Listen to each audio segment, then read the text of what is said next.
Mulai, kamera ready, sound ready, 3, 2, 1, action. Sebagai lembaga nirlaba, yayasan kerap kali melakukan kegiatan ekonomi untuk mendukung kegiatan operasionalnya. Kurangnya pemahaman batas antara aktivitas sosial dan usaha menimbulkan persoalan soal pajak. Pada yayasan yang akan kita bahas, di Yayasan Jasa Mulia, ditemukan ketidaktepatan pelaporan pajak pertambahan nilai dan pajak penghasilan. Karena pendapatan sosial dan usaha tidak dapat dipisahkan, serta minimnya literasi perpajakan dan akuntansi, sehingga beresiko menimbulkan koreksi fiskal dari Direktorat Jenderal Pajak. Sebelum kita masuk ke kasus pembahasannya, kita akan membahas dulu teori-teori yang berhubungan dengan audit perpajakan. Yang pertama, ada pengertian akuntansi. Akuntansi adalah proses sistematis untuk mencatat, mengikhtisarkan, dan menyajikan informasi keuangan sebagai dasar pengambilan keputusan. Pada yayasan, akuntansi penting untuk memastikan penggunaan dana dapat dipertanggungjawabkan secara transparan. Nah, selanjutnya teori mengenai perpajakan. Pajak merupakan kontribusi wajib masyarakat kepada negara berdasarkan undang-undang. Di dalam yayasan, tidak semua pendapatan itu bebas pajak. Pendapatan dari kegiatan usaha tetap dikenakan PPh, sehingga pemahaman aturan pajak diperlukan untuk memenuhi kewajiban fiskal dengan benar. Pajak sendiri merupakan kontribusi wajib kepada negara berdasarkan undang-undang. Selanjutnya ada audit pajak. Audit pajak merupakan proses pemeriksaan dari DJP untuk menilai apakah wajib pajak telah memenuhi kewajiban perpajakan dengan benar melalui analisis laporan keuangan, bukti transaksi, dan surat pemberitahuan. Setelah tadi kita membahas mengenai teori dari akuntansi sampai audit pajak, sekarang kita akan masuk ke studi kasusnya. Nah, kelompok kami menemukan studi kasus pemahaman perpajakan di Yayasan Jasa Mulia. Pengurus Yayasan Jasa Mulia masih keliru menganggap seluruh pendapatan bebas pajak, sehingga pendapatan komersial dicatat sebagai pendapatan sosial.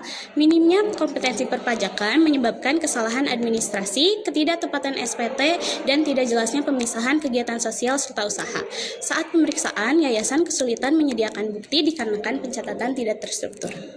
Lalu, pada penerapan PSK 45 di studi kasus ini, yayasan belum menerapkan PSK 45 secara penuh karena mencampur dana donasi, hibah, dan pendapatan usaha. Ketidakjelasan pencatatan berdampak pada pelaporan pajak karena sebagian penerimaan yang dicatat sebagai dana sosial dinilai DJP sebagai pendapatan usaha. Kekurangan transparansi menyebabkan koreksi fiskal dalam pemeriksaan. Selanjutnya, mengenai kepatuhan pajak Yayasan Jasa Mulia masih rendah. SPT sering terlambat, beberapa penghasilan tidak dilaporkan, dan pemotongan PPh pasal 21 serta 23 tidak konsisten. Tidak adanya konsisten pengawasan internal membuat data perpajakan tidak lengkap saat diperiksa DJP sehingga menimbulkan kesan kurang transparan. Lalu masuk ke faktor pemicu sengketa pajak, di mana sengketa timbul karena perbedaan penafsiran pendapatan usaha yang dianggap yayasan sebagai pendapatan sosial. Pencampuran dana dan ketidaksesuaian bukti transaksi memperburuk situasi, ditambah kurangnya komunikasi dan konsultasi perpajakan sebelum pelaporan. Mengenai sistem auditnya, yayasan tidak memiliki sistem audit pajak yang terstruktur. Tidak ada audit internal khusus perpajakan, dokumen disimpan secara manual, dan audit eksternal hanya fokus pada pelaporan keuangan bukan kepatuhan fiskal. Akibatnya, banyak kesalahan tidak terdeteksi hingga pemeriksaan DJP.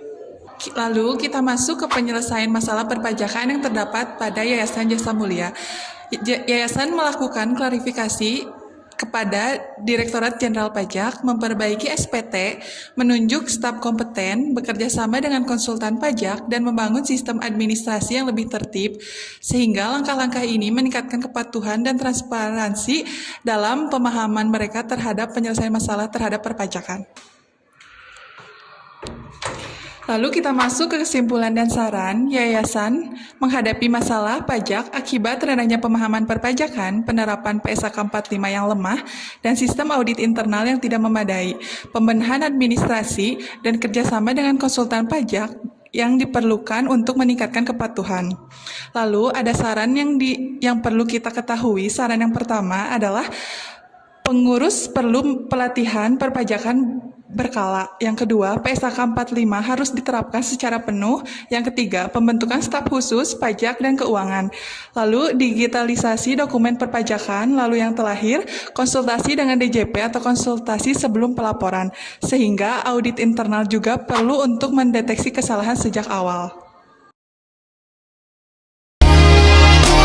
I used to think that I wasn't fine enough, and I